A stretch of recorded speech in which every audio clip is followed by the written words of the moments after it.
मौका मिला है कर ले जतन,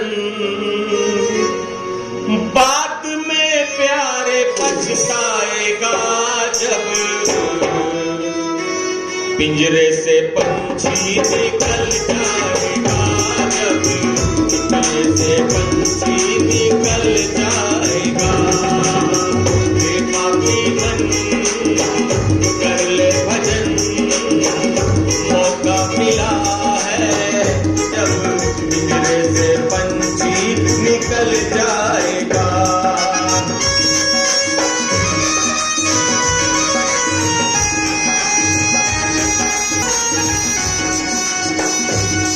संगी साथी अकेला हो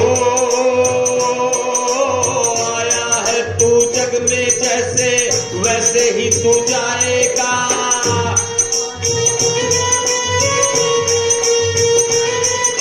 मुट्ठी बांधे आया था तू, हाथ पसारे जाएगा। बात में प्यारे पछताएगा जब पिंजरे से पंछी निकल जाएगा, जब पिंजरे से पंछी निकल जाएगा।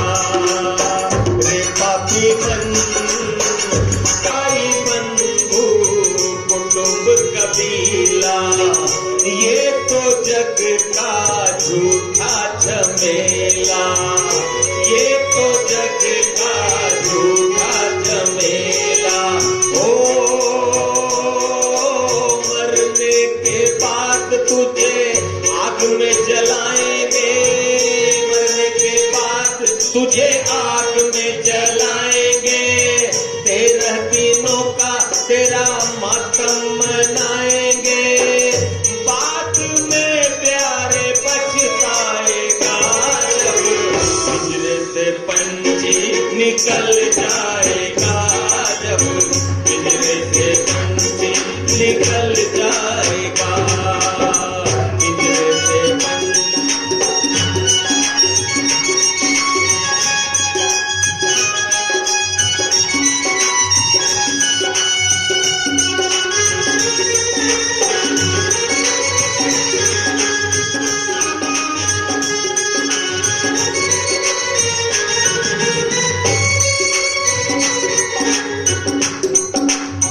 तो फिर इस पिंजरे से बचने का क्या उपाय है? श्याम नाम का सुमिरन कर ले, श्याम नाम का सुमिरन कर ले। श्याम नाम को घट में भर ले, श्याम नाम को घट में भर ले। श्याम जी का नाम प्यारे काम तेरे आएगा।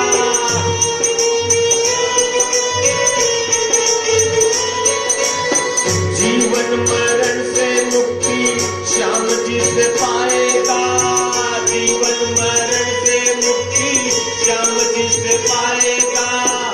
बाद में प्यारे पछताएगा है कर लेगा,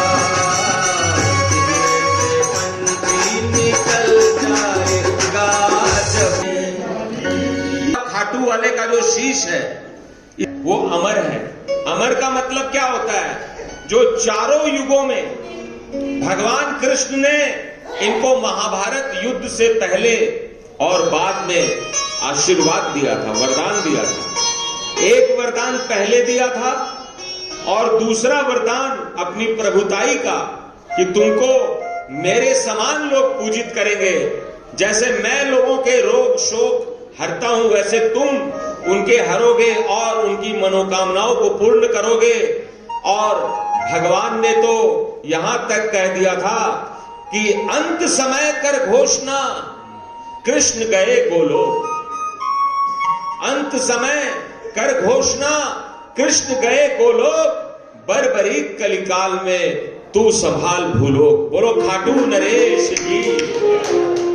क्योंकि आप जब भागवत कथा सुनते हैं तो उसके अंतिम अध्याय में लिखा हुआ है कि भगवान कृष्ण जो कि मनुष्य के रूप में अवतार लिया था, उन्होंने धर्म की स्थापना करके, अवतार का काम पूरा करके इस मानव देह को छोड़ दिया था और वो विष्णु के रूप में आ गए थे और अपने वाहन गरुड़ पे बैठकर रथ को तो छोड़ दिया, सारथी दारूक को भी छोड़ दिया और रथ से उतरकर उनका गरुड़ वाहन आकाश से आया और उस पे भगवान कृष्ण का रूप त्याग दिया और विष्णु के रूप में बैठ गए और भगवान को वो गोलोक लेकर चला गया। बोलो कृष्ण भगवान की। इस कथा को भी हम विस्तार, ये भी हमारे श्याम बाबा से संबंधित कथा है। जो भगवान कृष्ण धरती को छोड़ के वापस विष्णु रूप में आकाश चले गए, ये भी श्याम बाबा से ही संबंधित कथा है, खाटू वाले बर्बरीक से। वो उसकी भी हम चर्चा करेंगे, लेकिन मैं बता रहा था कि उनके शीश को अमर कर दिया गया था। हम लोग जो बोलते हैं शीश के दानी की जय, बोलते हैं ना, भजन अभी गा रहे थे शीश, लेकिन वास्तव में शीश के दानी ऐसा कोई वर्णन स्कंद पुराण में मिलता नहीं है कि इन्होंने शीश का दान किया हो।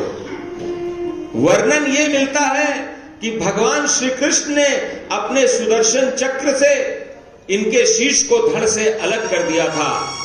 क्यों भाई? और फिर इनके शीश को महिसागर संगम में रहने वाली जो कृष्ण की बहनें हैं वो आई थी, उन्होंने अमृत से सींचकर अजर अमर कर दिया था। ऐसी सच्ची कथा श्याम बाबा की जो कि स्कंद पुराण में लिखी है, उसको तो कोई जानता नहीं है, उसको तो कभी किसी ने बताया नहीं। लेकिन अब वो दिन लग गए, अब डिजिटल युग आ गया है, अब मोबाइल का युग है।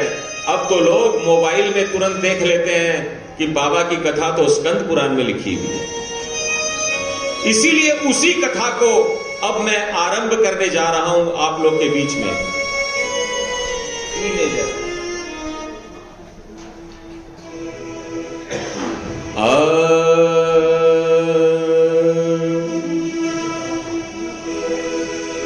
बोलो खाटू नरेश की जय, लख दातार की जय।